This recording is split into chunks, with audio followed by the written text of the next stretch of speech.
मोदी के लिए, मतलब मोदी जी की तरफ से। अरे हमारे लिए तो कोई गिफ्ट नहीं आया। हमने तो जाने कितने त्यौहार मनाए। होली मैंने मनाई, हमें कोई गिफ्ट नहीं मिला। दिवाली हमने मनाई, कोई गिफ्ट नहीं मिला।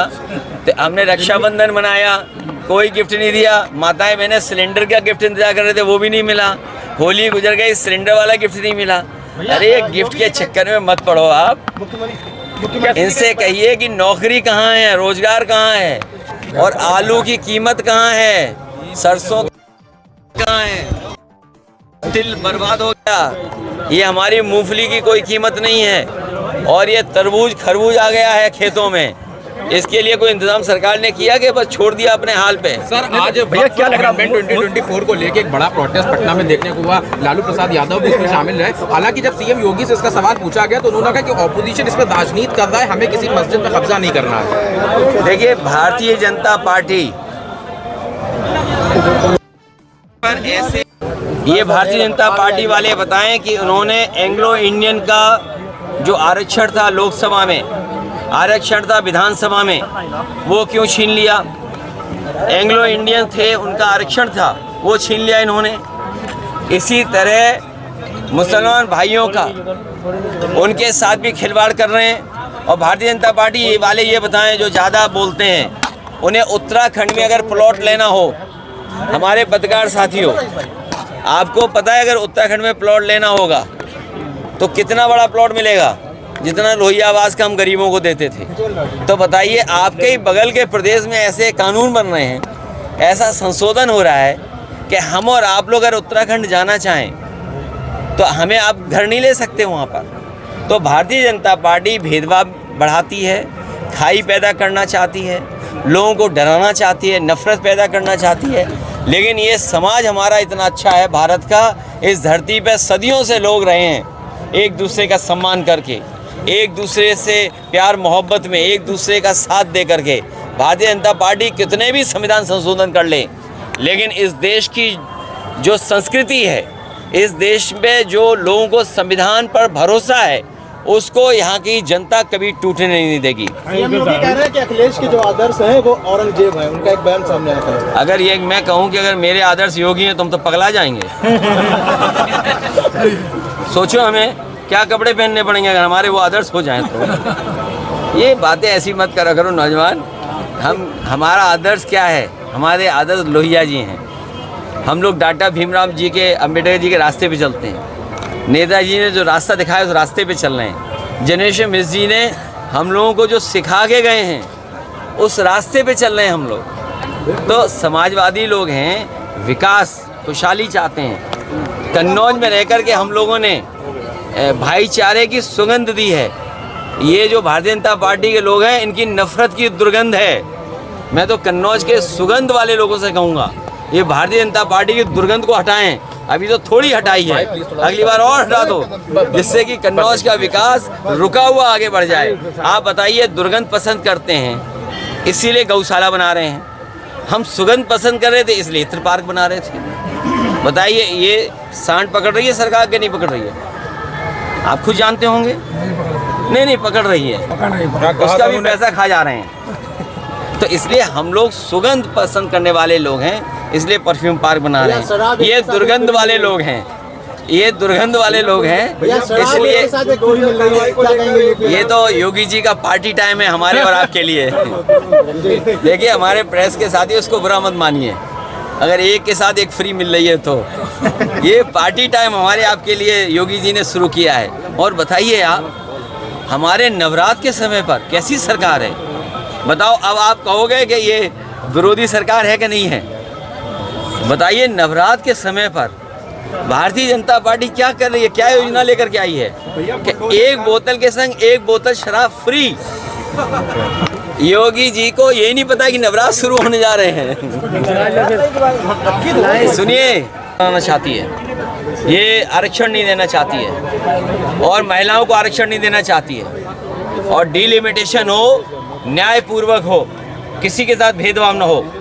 अगर तमिलनाडु के लोगों की मांग है कि भारतीय भाषाओं की चिंता करनी चाहिए, तो हमारी सरकार से यही मांग होगी कि उनकी बात मानी जाए, उनको बजट ज़्यादा दिया जाए, और केवल बजट न दिया जाए, ये जो बनारस में आप संगम करते हैं, ये समागम कार्यक्रम, एक समागम कार्यक्रम होता है दक्षिण और हमारे उत्तर भारत में, ऐतिहासिक है। इतने बड़े पैमाने पर कहीं भी आयोजन नहीं हुआ है। हमें पूरा भरोसा है कि माई यहाँ की जनता का कल्याण करेगी, उनके भविष्य को बेहतर करेगी, उनके जीवन में खुशियाँ, उनके जीवन में स्वास्थ्य और स्वस्थ जीवन होगा। ये कामना हम सब लोग कर रहे हैं इनके बाद। सर, उत्तर प्रदेश सरकार के 8 साल पूरे हुए, एक बड़ा रिपोर्ट कार्ड जारी किया आप लोगों के द्वारा, पोस्ट भी किया गया और सांसदों ने भी एक वो लिखा उत्तर प्रदेश के 8 साल के बारे में। क्योंकि कन्नौज ये क्षेत्र है, कन्नौज की जनता ने कन्नौज के विकास के लिए वोट दिया है। मैं कन्नौज की जनता को एक बार फिर भरोसा दिलाता हूँ, ये जो 8 साल काटे हैं, ये जो 8 साल कटे हैं, इसने विकास से कन्नौज को काट दिया। ये जो 8 साल की उपलब्धि गिना बता रहे हैं, इतनी लूट, इतना भ्रष्टाचार कभी नहीं हुआ कि जब 8 साल पूरे हुए तो उत्तर प्रदेश की पुलिस को ही अपने आईएएस को पकड़ने के लिए भेजना पड़ रहा है, उसके नहीं पड़ रही है। ये देश के पहला इतिहास होगा जहां सरकार अपनी उपलब्धि और विकास की खुशी मना रही हो, वहीं एक आईएएस अधिकारी अंडरग्राउंड हो गया हो। और पहली सरकार है जिसके विधायक खुल के कह रहे हैं हमें बदलाव चाहिए। और एक विधायक तो जो बिल्कुल दिल्ली के करीब हैं, वो कह रहे हैं कि अगर अधिकारियों ने माँ का दूध, क्या माँ का दूध नहीं, कुछ और बताया उन्होंने, कि दूध पिया हो, क्योंकि हमारे जो आम जनभाषा में यही कुछ इस तरह की बात रहती है। अब मुझे नहीं समझ में आ रहा कि वो विधायक किस तरह की चेतावनी दे रहे थे। लेकिन सोचिए, एक विधायक ये आरोप लगा रहे हो कि भ्रष्टाचार है, बेईमानी है। दूसरा विधायक और आगे जा रहा है, वो कह रहा है कि हमारे बाबा जी को अब ज़रूरत नहीं है उत्तर प्रदेश की, उन्हें यहाँ से तो उत्तर प्रदेश से भेज देना चाहिए। तो सोचिए, विधायक ही ये बात कह रहे हैं। और एक विधायक का मैंने अभी वीडियो सुना है बस्ती के, वो कह रहे थे कि इतना भ्रष्टाचार पुलिस का कभी नहीं देखा जितना उन्हें देखने को मिल रहा है। लूट मची हुई सरकार में, सोचिए, तहसील थाने की लूट, जिससे आम जनता को तकलीफ और परेशानी है। इसलिए जो 8 साल का नारा दे रहे हैं, इनके सामने इतने सवाल हैं जिसका वो जवाब नहीं देना चाहते हैं, तभी प्रेस के लोगों से बात ही नहीं करते हैं। प्रेस के लोग सवाल पूछना चाहें तो प्रेस के किसी भी सवाल का सरकार जवाब नहीं देना चाहती है। योगी जी ने कहा कि कृष्ण जन्मभूमि को लेकर कहा है उन्होंने कि अगर कोर्ट मामला ना होता तो अब तक मंदिर बन चुका होता। ये जो विदाई की भाषा है ना, ये विदाई का समय है। जनता ने मन बना लिया है कि ऐसी सरकार जिसने विकास रोका हो, जिसने तरक्की रोकी हो, जिसने नौकरी रोजगार रोका हो, जिसने महंगाई बढ़ाई हो, जिसने अन्याय किया हो, जिसने किसानों की दुख तकलीफ न समझी हो। सोचिए, आप किसान इस आस में बैठा था कि उसकी आय दोगुनी होगी, किसी की आय दोगुनी नहीं हुई। और सरकार कह रही है कि हमने पर व्यक्ति आय बढ़ा दी। उनके जो आसपास रहते हैं, जो कहते हैं ना कि ज़मीन जब खरीदने जाएं कि ब्लैक में कि वाइट में, मुझे ये लगता है कि सरकार के आसपास जो लोग हैं उनकी आय बढ़ गई, लेकिन आम जनता की आय नहीं बढ़ी। और हमारे पत्रकार साथी बेहतर समझेंगे, कोरोना के समय जो आपकी कटौती हुई, जो आपके वेतन की कटौती हुई, वो आज भी पूरी नहीं हो पाई है। आय दोगुनी जब हमारे पत्रकारों की नहीं हो रही है, तो किसानों की नहीं हुई, तो सरकार में जो आसपास रहते हैं मुख्यमंत्री जी, उनकी तो आय दोगुनी हो गई होगी। क्योंकि कभी 50 करोड़ रुपया पकड़ा जा रहा है, कभी आईएएस पे ये आरोप लग रहा है कि तुमने वसूली ज़्यादा कर ली। वो वसूली का सवाल नहीं था, वो जो बंटवारे में झगड़ा होता है। अमूमन हम देखते हैं कि झगड़ा तब होता है जब बंटवारा ठीक से ना हो। ये बंटवारा जो ठीक से नहीं हुआ, उसकी वजह से ये झगड़ा दिखाई दे रहा है। महायज्ञ में आप आए, क्या 27 का ये माना जाए? देखिए, महायज्ञ में मैंने स्वामी जी से ये कहा कि कल्याण हो लोगों का। जिस भरोसे और विश्वास से लोग स्वामी रामदास जी पर और हमारे आदरणीय करुणा शंकर जी पर भरोसा करती रही जनता, कि जनता का कल्याण हो, जनता का भविष्य बेहतर हो, सच्चाई का रास्ता हम सब मिलकर के बनाएं। धर्म का रास्ता हम बनाएं और जो अधर्मी लोग हैं वो सजा पाएं। योगी जी ने law and order Yogi ji ने कहा है भैया, जालीदार टोपी ना लगानी पड़े। देखिए, ये टोपी जब से नेताजी ने दी हमें तब से मैं लगा रहा हूँ। हम उनमें से लोग नहीं हैं जो टोपी बदलते हों। और मैं तो कहूँगा आपसे, मेरा नौजवान साथी लग रहा है, ये गूगल करे कि सबसे ज़्यादा बदलने वाला टोपी वाला नेता कौन है। मैं तो कहूँगा चैट जीपीटी से पूछ लो। और एक नया और आया एआई और आया है। अगर उस पर टाइप करके कहोगे कि उस नेता को हमें दिखाओ और बताओ जो नेता सबसे ज़्यादा टोपी बदलता है, तो अपने आप आपको पता लग जाएगा कि कौन वो नेता निकलेगा जो सबसे ज़्यादा टोपी बदलता है।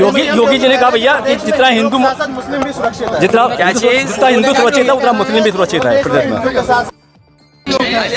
हमारे मुख्यमंत्री जी ये बताएं, उनकी कुर्सी सुरक्षित है कि नहीं है? कहीं ऐसा तो नहीं कि हिंदू मुसलमान की जो अब सुरक्षा की भावना जाग रही है, कहीं ऐसा तो नहीं कि उनकी कुर्सी डगमगा रही हो? याद होगा जब उन्होंने एक बार योग किया था, कैसे एक टांग पे डगमगा रहे थे। कहीं ऐसा तो नहीं कि उनकी कुर्सी डगमगा रही हो, इसलिए वो कह रहे हो कि हमारे सब भाईचारा बहुत अच्छा है। भैया, मुंबई के कॉमेडी में जिस तरह से हमला हुआ है, उस तरह से देखा जाए आपके ऊपर भी कई तरह के हुए, लेकिन इस तरह से देखिए, ये जो हंसी मजाक है, हालांकि हंसी मजाक की एक सीमा होती है और भारतीय जनता पार्टी ने कोई सीमा नहीं रखी। ये जो हमारे हास्य कलाकार हैं, कॉमेडी वाले जो कलाकार हैं, वो लगता है भारतीय जनता पार्टी के पद चिन्हों पे चल रहे हैं, क्योंकि भारतीय जनता पार्टी भी कोई सीमा नहीं रखती। उनके नेताओं की आपने भाषा सुनी होगी, और कन्नौज से बेहतर कौन नहीं जानता, कि आपने भी सुनी होगी। तो कन्नौज वाले जब जानते होंगे ये बातें, तो भाषा की सीमा हो, कॉमेडी तो हमें एक्सेप्ट करनी चाहिए। अगर हमारी कोई मजाक कर रहा है तो कहीं ना कहीं वो हमारे अंदर कुछ काबिलियत देख रहा है, इसलिए कॉमेडी बना रहा है हमारी, वरना लोग क्यों देखेंगे, क्यों सुनेंगे। मोदी जी की तरफ से गिफ्ट गया है ईद के लिए गिफ्ट आ रहा है मोदी के लिए, मतलब मोदी जी की तरफ से। अरे हमारे लिए तो कोई गिफ्ट, ये भारतीय जनता पार्टी वाले बताएं कि उन्होंने एंग्लो इंडियन का जो आरक्षण था लोकसभा में, आरक्षण था विधानसभा में, वो क्यों छीन लिया। एंग्लो इंडियन थे, उनका आरक्षण था, वो छीन लिया इन्होंने। इसी तरह मुसलमान भाइयों का, उनके साथ भी खिलवाड़ कर रहे हैं। और भारतीय जनता पार्टी वाले ये बताएं जो ज़्यादा बोलते हैं, उन्हें उत्तराखंड में अगर प्लॉट लेना हो, हमारे पत्रकार साथियों, आपको पता है अगर उत्तराखंड में प्लॉट लेना होगा तो कितना बड़ा प्लॉट मिलेगा, जितना लोहिया आवास का हम गरीबों को देते थे। तो बताइए, आपके ही बगल के प्रदेश में ऐसे कानून बन रहे हैं, ऐसा संशोधन हो रहा है कि हम और आप लोग अगर उत्तराखंड जाना चाहें तो हमें आप घर नहीं ले सकते वहाँ पर। तो भारतीय जनता पार्टी भेदभाव बढ़ाती है, खाई पैदा करना चाहती है, लोगों को डराना चाहती है, नफरत पैदा करना चाहती है। लेकिन ये समाज हमारा इतना अच्छा है भारत का, इस धरती पे सदियों से लोग रहे हैं एक दूसरे का सम्मान करके, एक दूसरे से प्यार मोहब्बत में, एक दूसरे का साथ दे करके। भारतीय जनता पार्टी कितने भी संविधान संशोधन कर ले, लेकिन इस देश की जो संस्कृति है, इस देश में जो लोगों को संविधान पर भरोसा है, उसको यहाँ की जनता कभी टूटने नहीं देगी। मोदी कह रहे हैं कि अखिलेश के जो आदर्श हैं वो औरंगजेब है, उनका एक बयान सामने आया है। अगर ये मैं कहूँ कि अगर मेरे आदर्श योगी हैं, तुम तो पगला जाएंगे। सोचो हमें क्या कपड़े पहनने पड़ेंगे अगर हमारे वो आदर्श हो जाए तो। ये बातें ऐसी मत करा करो नौजवान। हमारा आदर्श क्या है? हमारे आदर्श लोहिया जी हैं। हम लोग डॉक्टर भीमराव जी के, अम्बेडकर जी के रास्ते पे चलते हैं। नेताजी ने जो रास्ता दिखाया उस रास्ते पे चल रहे हैं। जनरेशन मिस जी ने हम लोगों को जो सिखा के गए हैं उस रास्ते पे चल रहे हैं हम लोग।